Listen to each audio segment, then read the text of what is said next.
ரொம்ப டயர்டா இருக்கு. இயற்கையான டேட்ஸ், பாதாம், பிஸ்தா, கேஷு அண்ட் ஹனி கொண்டு தயாரிக்கப்பட்ட லயன் டேட் நட் பைட்ஸ். தமிழக முதல்வராக பதவியேற்ற பின் இரண்டாவது முறையாக டெல்லி சென்ற முதல்வர் விஜய் ஜனாதிபதி திரௌபதி முர்மு, துணை ஜனாதிபதி CP ராதாகிருஷ்ணன் ஆகியோரை மரியாதை நிமித்தமாக சந்தித்தார்.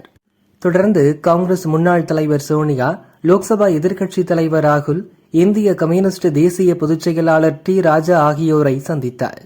நாளை நடக்கும் நிதி ஆயோக் கூட்டத்தில் பங்கேற்கும் விஜய் 12ஆம் தேதி டெல்லி பயணத்தை முடித்துக் கொண்டு தமிழகம் திரும்புவதாக முதலில் திட்டமிடப்பட்டது.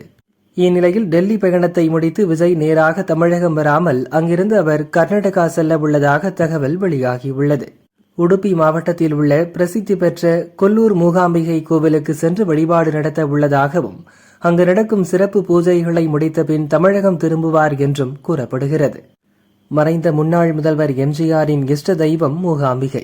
அவர் அடிக்கடி அந்த கோவிலுக்கு செல்வதை வழக்கமாக கொண்டிருந்தார்.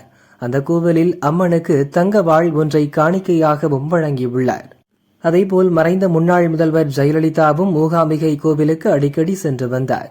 இந்த கோவிலில் நடக்கும் சண்டி ஹோமத்தில் பங்கேற்றால் நேரடி மறைமுக எதிரிகளை வெல்லலாம் என்ற நம்பிக்கை நிலவுகிறது. அதன்படி தென் மாநிலங்களைச் சேர்ந்த பல அரசியல் தலைவர்கள் இந்த கோவிலுக்கு அடிக்கடி செல்வது வழக்கம். ஏற்கனவே பெரும்பான்மைக்கு தேவையான எண்ணிக்கையில் MLA-க்கள் பலம் இல்லாதது, திமுக உள்ளிட்ட எதிர்க்கட்சிகளின் குடைச்சல், கூடவே இருந்து குடைச்சல் கொடுக்கும் கூட்டணி கட்சிகளின் தொல்லை போன்றவற்றிலிருந்து நிரந்தர தீர்வு வேண்டி விஜயும் சண்டி ஹோமத்தில் பங்கேற்க வாய்ப்புள்ளதாக கூறப்படுகிறது. திரையுலகிலிருந்து முதல்வரானது கட்சி ஆரம்பித்த ஒரு சில ஆண்டுகளிலேயே தேர்தலில் மாபெரும் வெற்றியை பதிவு செய்தது, இளைஞர்கள் பெண்களின் ஏகோபித்த ஆதரவை பெற்றது என பல விஷயங்களில் விஜயை அவரது கட்சிக்காரர்கள் எம்ஜிஆருடன் ஒப்பிட்டு பேசி வருகின்றனர். சபாநாயகர் JCD பிரபாகர் சட்டசபையிலேயே விஜயை எம்ஜிஆருடன் ஒப்பிட்டு பேசினார். இந்நிலையில் எம்ஜிஆர் பாணியில் கொல்லூர் மூகாம்பிகை கோவிலுக்கு விஜய் படையெடுத்துள்ளதாக தாபிக வட்டாரத்தில் பேச்சு எழுந்துள்ளது.